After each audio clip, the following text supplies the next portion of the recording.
ಇವತ್ತು ನಾವು ಧ್ಯಾನ ಮಾಡುವ ಪದ್ಧತಿ ಮತ್ತು ಶ್ವಾಸದ ಮೇಲೆ ಗಮನ ಹೇಗೆ ಇಟ್ಟುಕೊಳ್ಳೋದನ್ನು ತಿಳ್ಕೊಳ್ಳೋಣ. ನೀವು ಸ್ಥಿರ ಸುಖ ಆಸನದಲ್ಲಿ ಹಾಯಾಗಿ ಕುಳಿತುಕೊಂಡು ಕೈಗಳೆರಡನ್ನೂ ಕೂಡಿಸಿಕೊಂಡು ಎರಡೂ ಕಣ್ಣುಗಳನ್ನು ಮುಚ್ಚಿಕೊಂಡು ಪ್ರಕೃತಿ ಸಹಜವಾಗಿ ನಡೆಯುತ್ತಿರೋ ಉಚ್ಛ್ವಾಸ ಮತ್ತು ನಿಶ್ವಾಸಗಳನ್ನು ಗಮನಿಸುತ್ತಿರಬೇಕು.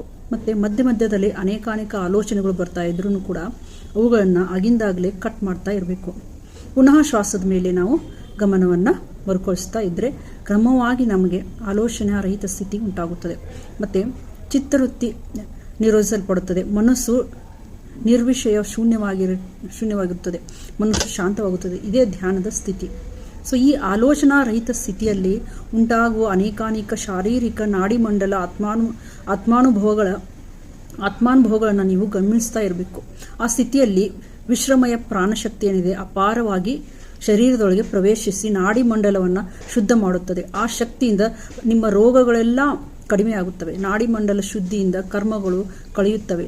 ಅಂದರೆ ಹೋದ ಜನ್ಮದಲ್ಲಿ ಏನಾದರೂ ನಾವು ತಪ್ಪು ಮಾಡಿದಾಗ ಈ ಜನ್ಮದಲ್ಲಿ ನಾವು ಅದನ್ನು ಕಳೀತಾನೆ ಇರುತ್ತೆ. ನಾವು ನಮ್ಮ ಕೈಗೆ ಇವಾಗ ನೋವು ಆಗಿದೆ ಯಾವುದಾದ್ರೂ ಅಂದರೆ ನಾವು ಹೋದ ಜನ್ಮದಲ್ಲಿ ಯಾರಿಗಾದರೂ ಹೊಡೆದಿರ್ತೀವಿ ಅಥವಾ ಏನೋ ಮಾಡಿರ್ತೀವಿ. ಅದಕ್ಕೆ ನಮಗೆ ಈ ಜನ್ಮದಲ್ಲಿ ಏನಾಗುತ್ತೆ ಅಂದರೂ ಆ ಪಾಪ ಇರುತ್ತೆ. ನಾವು ಈಗ ಆಡೋ ಮಾತಲ್ಲಿ ಹೇಳ್ತಾರೆ ನೋಡಿ, ಹೋದ ಜನ್ಮದಲ್ಲಿ ಏನಾದರೂ ಕರ್ಮ ಮಾಡಿ ಬಂದಿರಬೇಕು ನೀನು ಅಂತ. ಅದು ಇದೆ, ಅದು ನಿಜಾನೇ.